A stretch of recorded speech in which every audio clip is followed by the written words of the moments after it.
오늘 영상은 완전 꿀팁입니다. 웨이팅이 필요 없는 가게와 예약이 쉬운 가게 두 가지를 소개해 드리려고 합니다. 삿포로가 도쿄나 오사카처럼 막 큰 도시가 아닙니다. 그러다 보니 당연히 시내 지역이 크지가 않아요. 그럼에도 불구하고 관광 도시이다 보니 외국인과 일본인들이 함께 경쟁을 하는 구도가 되어서 유명한 집들은 웨이팅 지옥이 펼쳐지게 됩니다. 그래서 여러분들에게 웨이팅이 없지만 좋은 집, 혹은 웨이팅이 잘 없는 집, 혹은 예약이 웹으로 간단하게 할 수 있어서 예약을 하기 쉬운 집을 소개해 드릴까 합니다.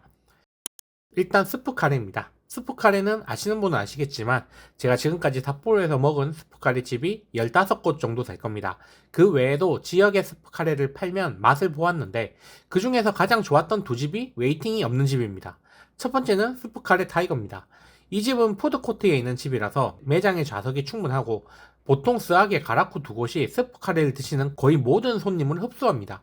그렇다고 다른 곳이 웨이팅이 아예 없는 건 아니지만 다른 곳은 상대적으로 손님이 적은 편이라고 할 수 있는데 타이거 역시 손님이 많은 편은 아닙니다. 스프카레 타이거의 장점은 국물이라고 저는 생각합니다. 개인적으로 가장 한국인의 입맛에 맞는 국물이라는 생각이 들었고 북해도의 야채는 못해도 평균은 하니까 웨이팅이 싫으시다면 정말 괜찮은 곳입니다.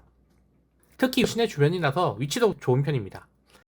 두 번째는 스프카레 뽀빠이입니다. 제가 원픽으로 항상 꼽는 곳인데 개인적으로 야채의 요리가 끝내줍니다. 이 집은 홋카이도 대학 앞에 위치해 있어서 위치적으로 매우 난해한 곳에 있습니다. 하지만 맛만 본다면 저는 이곳이 최고라고 생각하는데 그 이유는 각 야채들의 조리 상태가 정말 최고라서 그렇습니다. 보통 다른 곳들은 튀기거나 삶을 때 같이 조리해서 익히는 정도가 재료 불문하고 비슷한 느낌이 든다면 이 집은 각 재료를 전부 시간을 다르게 해서 조리한 느낌이고 조리 방법도 다양하게 썼다는 느낌이 나는 집입니다. 두 번째로 징기스칸입니다. 징기스칸은 이시다를 추천드립니다. 제가 정말 맛있게 먹은 집이기도 하지만 저의 추천으로 다녀오신 분이 삿포로 현지인과 가셨는데 정말 이 정도면 맛있는 징기스칸이라고 이야기하셨다고 하고 홋카이도산과 수입산은 골라서 먹을 수도 있습니다. 웨이팅은 거의 없다고 해도 될 정도인데 그 이유는 매장이 거의 50명이 들어가도 될 정도로 큰 매장이기 때문이기도 하고 위치가 오도리공원 중간쯤에 위치해 있어서 고려 대상에서 조금 순위가 되기 때문입니다. 하지만 그렇다고 매우 먼 거리는 아니니 찾아갈 만합니다. 워크인을 했을 때 항상 자리가 있다고 보장은 안 되니까 예약을 하고 방문하시는 게 좋습니다. 예약의 경우는 구글 지도에서 예약하기를 눌러서 매우 쉽게 예약이 가능하다 보니 쉽게 방문 가능합니다. 예약하실 때 메뉴를 정하더라도 가서 다시 주문해야 하니 메뉴는 그냥 아무거나 하셔도 됩니다. 무엇보다 이곳만의 장점은 넓은 실내 환경, 쾌적한 환기로 인해 공기가 쾌적하다는 점이라고 볼 수 있습니다. 다음은 마사진 본점입니다.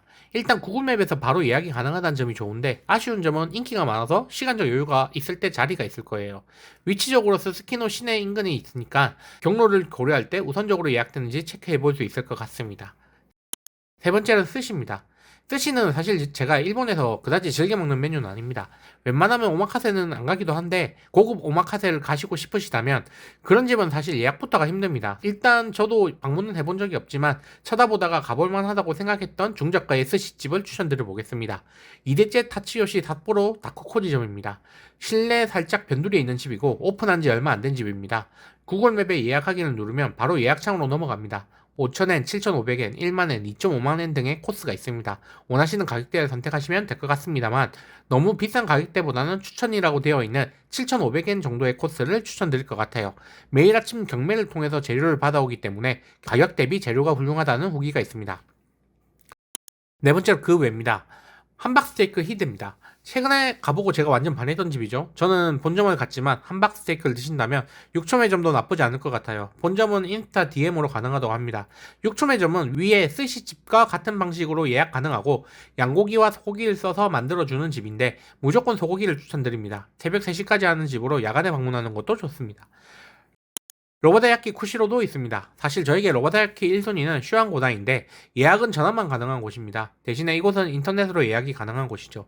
방문을 해보면 대부분 한국인입니다. 하지만 시간적 여유만 있다면 예약하기 매우 편한 집이기도 합니다. 로바다야키는 그만의 독특한 분위기가 있고 맛도 괜찮으니 방문해도 좋을 것 같습니다. 야키토리집 지아카리 케이토입니다. 이번에 방문했던 집인데 야키토리 코스 요리를 파는 집입니다.